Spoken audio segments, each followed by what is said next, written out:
શ્રી ગણેશાય નમઃ. મિત્રો, આપ જોઈ રહ્યા છો આપણી યુટ્યુબ ચેનલ આશીર્વાદમાં. આપ સૌનું સ્વાગત છે. આપણે અત્યારે સાંભળી રહ્યા છીએ ગરુડ પુરાણ, જેમાં આજે આપણે આ વિડીયોમાં સાંભળીશું અધ્યાય 6 કે જેમાં ગર્ભ જન્માદી દુઃખનું વર્ણન આવે છે, જે માતાના ગર્ભમાં ભોગવવી પડતી યાતનાનું વર્ણન છે. જો આપને મારો વિડીયો પસંદ આવે તો લાઈક કરજો, શેર કરજો, અને પહેલીવાર જો આ વિડીયો આ ચેનલમાં જોઈ રહ્યા હોય તો સબસ્ક્રાઈબ કરજો, જેથી મારા નવા વિડીયોની માહિતી તુરંત આપ સુધી પહોંચે.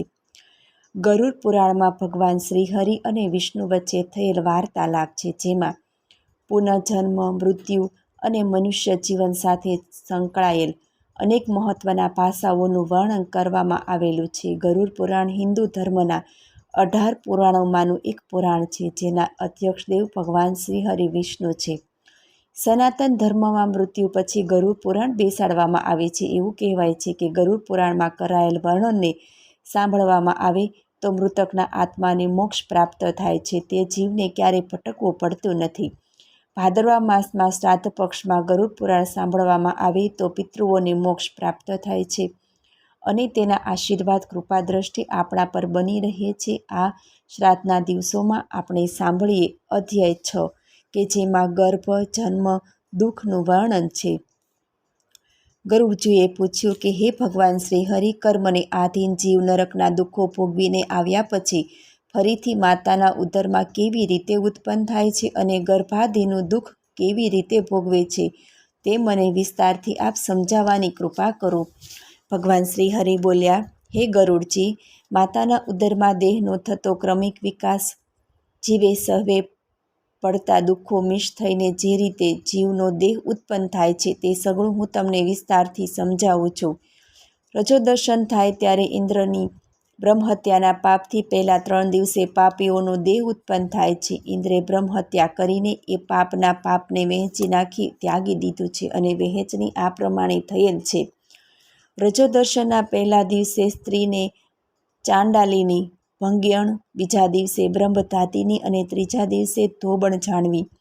ચાંડાલીની અમે બ્રહ્મધાત્રીને સ્પર્શનો દોષ લાગે છે, તેમ છતાં નરકમાંથી આવીને આ લોકમાં જન્મ ધારણ કરનારા પાતકીઓ આ 3 દિવસમાં માતાના ઉદરમાં ગર્ભરૂપે સ્થાપિત થાય છે. ઈશ્વર કૃપાથી પોતાને કર્મોને આધીન દેહ સર્જન માટે પુરુષના વીર્યબિંદુના આધારે જીવ સ્ત્રીના ઉદરમાં દાખલ થાય છે. 1 રાત્રિ બાદ સ્ત્રીનું અને પુરુષનું વીર્ય પરસ્પર મિશ્ર થાય છે. 5 રાત્રિ બાદ તેનો આકાર વર્તુળ રૂપે થાય છે. 10 રાત્રિ પછી એનું ફળ કઠણ અને બોર જેવડું થાય છે. ત્યારબાદ એ દેહ જેવા ઘાટે લંબકારે યાની ઈંડા જેવા આકારે થાય છે. 1 મહિનો થાય ત્યારે જીવને માથું પ્રાપ્ત થાય છે. 2 મહિના પછી હાથ વગેરે અવયવો પ્રાપ્ત થાય છે. 3જા મહિને એ ગર્ભને નખ, વાળ, હાડકાં, ચામડી તથા લિંગ, નાક, કાન વગેરે ઉત્પન્ન થાય છે. 4 મહિના પૂરા થતાં જ તેમાં 7 ધાતુઓ ઉદ્ભવે છે. 5મા મહિને તેને ભૂખ તરસની ઉત્પત્તિ થાય છે. 6ઠા મહિને તે ઓરથી વીંટળાય છે અને શ્વાસોશ્વાસની ક્રિયા ચાલુ કરે છે. તે સ્ત્રીની જમણી કુખે હલનચલન ચાલુ કરી દે છે. સ્ત્રીએ ખાધેલા પીધેલા પદાર્થો વડે તેની સમસ્ત ધાતુઓને પુષ્ટિ મળે છે. તે ગર્ભ સ્ત્રીઓના ઉદરમાં જ્યાં વિષ્ટા અને મૂતર હોય તેવા નિંદી સ્થાને રહે છે. ત્યાં વાસ મારનારા અનેક જાતના કૃમિઓ ભૂખથી પીડાઈને તે કોમળ દેહને પળે પળે ચટકા ભર્યા કરે છે. તેથી ગર્ભને અનેક યાતનાઓ સહન કરવી પડે છે. આથી તે મૂર્છિત થઈ જાય છે. ગર્ભવતી સ્ત્રીએ કડવા, ઉના કે તીખા, ખારા, ખાટા આદિ જે પદાર્થો ખાધા હોય તેનો રસ એ ગર્ભના કોમળ શરીરને સ્પર્શે છે, ત્યારે તેને અતિશય વેદના થાય છે. જરાયથી ફસાયેલા આંતરડા દ્વારા આવૃત થાય છે. આ રીતે ગર્ભાશયમાં સ્ત્રીની જમણી કુખમાં રહેવા છતાં જેમ એક પક્ષી પિંજરામાં પરાધીન હોવાથી બહાર નીકળવામાં અસમર્થ હોય, તેમ તેનાથી પોતાનું અડધું અંગ આડું અવળું ફેરવી શકતું નથી. આ રીતે જીવ ત્યાં વાસ કરે છે. ત્યાં જ તેને દેવયોગે પૂર્વના પોતાના 100 જન્મોના કર્મોનું સ્મરણ થાય છે. ત્યારે ત્યાં નિશાસો નાખતો પડ્યો રહે છે. ત્યાં જીવને કોઈ પણ જાતનું સુખ નસીબમાં હોતું નથી. તે લાંબા ઊંડા શ્વાસ પણ લઈ શકતો નથી. ત્યાર પછી આત્મ સાક્ષાત્કાર પામેલા સપ્ત સાધુઓના 7 બંધનોથી યુક્ત એવો તે ગર્ભવાસી તે જીવ હાથ જોડીને યાચના કરીને શ્રી હરિએ તેને ઉદરમાં પૂર્યો છે. એ બાબતમાં દીનતાપૂર્વક શ્રીહરિને સ્તુતિગાન કરે છે. 7મા મહિને તેને જ્ઞાન પ્રાપ્ત થવા છતાંય ગર્ભસ્થળે અનેક જાતના કર્મને લીધે યમદેવની સલાહ મુજબ કંપતો લાચારીના કારણે અત્યંત દીન બની જાય છે અને ત્યાં નરકના કીડાની જેમ જ આમ તેમ ફરતો રહે છે. જીવ ભગવાન શ્રીહરિને સ્તુતિ કરતો કહે છે કે હે શ્રીહરિ, હે વિષ્ણુ, હું તમારા શરણે છું, કેમ કે આપ સમસ્ત જગતના આધાર છો અને સમસ્ત પાપનો નાશ કરનારા છો. આપના શરણે આવનારા પર દયા આપ દાખવો છો. તો હે નારાયણ, આપની માયાથી મોહ પામીને હું દેહ, સ્ત્રી પુત્ર આદિના અહંકારે તથા મમતાથી આ સંસારમાં ફરી પ્રવેશ્યો છું. આ સંસારમાં મેં અગાઉ ઘણા પુણ્ય પાપો કર્યા. અંતકાળે મારો દેહ બળ્યો. મેં સંપાદિત કરેલ સંપત્તિના ભાગ પાડ્યા. તો હે પ્રભુ, જો હું અહીંથી છૂટીશ તો આપનું ભજન કરીશ, આપના શરણોનું સ્મરણ કરીશ. હું એવું સાધન કરીશ કે મારે આ ભવફેરામાં ફરીથી આવવું ન પડે અને મારી મુક્તિ થઈ જાય. હે દયાનિધિ, વિષ્ટા તથા મૂત્રના ખાડામાં પડ્યો હોવા છતાં હું જઠરાગ્નિથી પીડાઉં છું. હે ભગવાન, હું અહીંથી બહાર નીકળવા માગું છું. તો હે પ્રભુ, આપને અહીંથી ક્યારે છોડાવશો? દયાળુ પ્રભુએ મને આ જ્ઞાન આપ્યું છે, આથી આપની શરણમાં હું આવ્યો છું. દયાળુ, હે દયાળુ, મારે આ સંસારમાં ફરીથી જોઈતો નથી. વળી એ જીવ ફરીથી કહે છે, હે દયાનિધિ, ગર્ભવાસમાંથી હું મુક્ત થઈને ફરીથી જન્મ લેવા માગતો નથી, કારણ કે જન્મ લઉં તો હું ફરીથી નક્કી દુષ્ટ કૃત્યો કરીને બુરી ગતિ પ્રાપ્ત કરવાનું. મારે આ મહાકલેશયુક્ત ગર્ભવાસમાં રહેવું પડે એની મને ચિંતા નથી, કારણ કે હું અહીં તો નિર્ભય બનીને માત્ર આપના આશ્રય કરીશ અને એ રીતે સંસાર દુઃખથી સ્વયં ઉદ્ધાર પામીશ. ત્યારે ભગવાન શ્રીહરિએ કહ્યું કે હે ગરુડ, આ પ્રમાણે ગર્ભનાથી બહાર આવ્યા પછીની જીવની સ્થિતિ મારું સ્તવન કરવા છતાં 10 મહિના બાદ ત્યારે તે જીવે પ્રસૂતિ કાળે ઉદરમાં ઉત્પન્ન થયેલ વાયુ ગર્ભનું મોં નીચું ખરી ઉદરમાંથી બહાર ધકેલે. એ વાયુના સ્પર્શથી તરત જ નીચી ડોકે અત્યંત પીડા પામીને યોનિ દ્વારથી બહાર નીકળે છે. જ્યારે ગર્ભમાં હતો ત્યારે ઉત્પન્ન થયેલ જ્ઞાન અને વૈરાગ્ય બહાર આવતા જ નાશ પામે છે.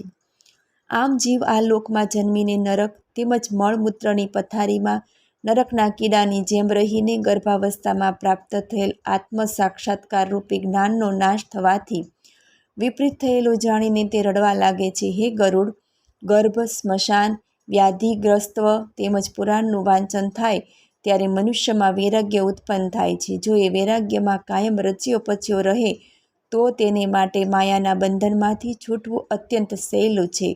કર્મના ફળ ભોગવ્યા પછી ગર્ભમાંથી મુક્ત થતી વખતે ભગવાનની માયાથી તે મોહ પામે છે. આ માયામાં ગૂંચવાઈને યાની પરાધીનપણે કશું જ બોલ્યા વિના બાલ્યાવસ્થાના દુઃખો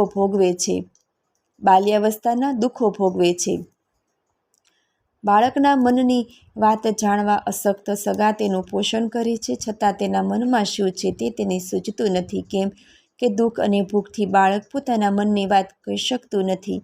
તે રડવા લાગે છે ત્યારે માતા પિતા તેને દૂધ આદિ આપે છે, આમ તેનું પાલન કરે છે.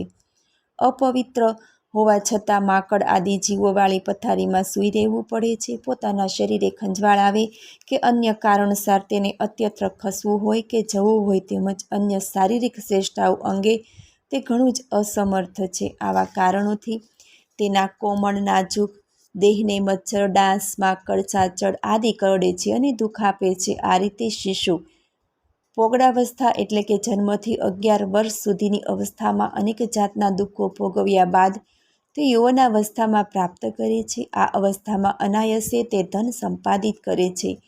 આ અવસ્થામાં દુર્વ્યસનમાં આસક્ત થઈને નીચની સંગતિ કરે છે. તેના વિષયોમાં પ્રીતિ ધરાવવાના કારણે શાસ્ત્રો તેમજ સંત સમાગમનો દ્વેષ બની જાય છે. આ સગળી ભગવાનની માયા છે. આમ સ્ત્રીઓને દેખતા શીખે છે. સ્ત્રીઓને જોતા જ આંખોમાં કટાક્ષ આદિ ભાવોને નિરખતા તેમજ અજિતેન્દ્રિયપણાને કારણે દીવામાં જેમ પતંગિયું પડે તેમ વિષય લોભથી પેરાઈને નરકમાં પડે છે.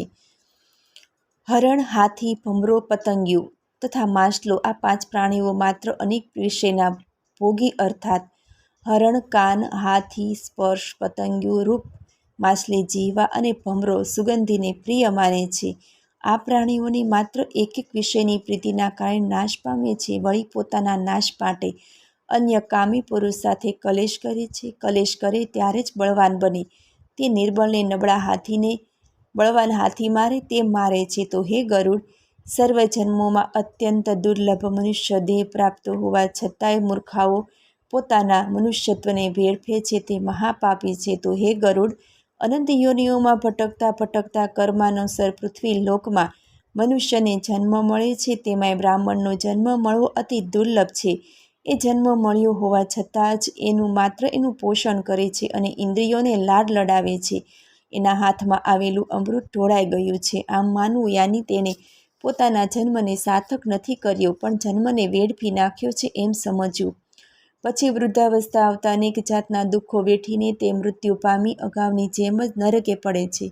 તો હે ગરુડ, આ રીતે અનેકવાર આ પવિત્ર ભૂમિ પર જન્મીને નરકે જવાની કર્મ રચનામાં પ્રાણીઓ ફસાય છે. તેને વૈરાગ્ય થતો નથી, કારણ કે મારી માયાને પાર પામી ન શકાય એવી માયામાં તે મોહ પામે છે. તો હે ગરુડ, જેની પાછળ ઉત્તર ક્રિયાઓ કે કર્મો ન થયા હોય તેની નરકમાં કઈ ગતિ થાય છે તે મેં તમને વિસ્તારથી સમજાવ્યું. હવે તમે શું જાણવા માગો છો તે મને કહો.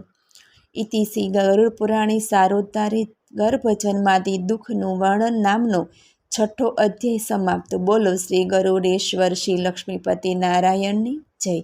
મને સાંભળવા બદલ ધન્યવાદ. જો આપને મારો વિડીયો પસંદ આવે તો લાઈક કરજો, શેર કરજો અને પહેલીવાર જો આ વિડીયો આ ચેનલમાં જોઈ રહ્યા હોય તો સબસ્ક્રાઈબ કરજો, જેથી મારા નવા વિડીયોની માહિતી તુરંત આપ સુધી પહોંચે. ધન્યવાદ. જય શ્રી કૃષ્ણ.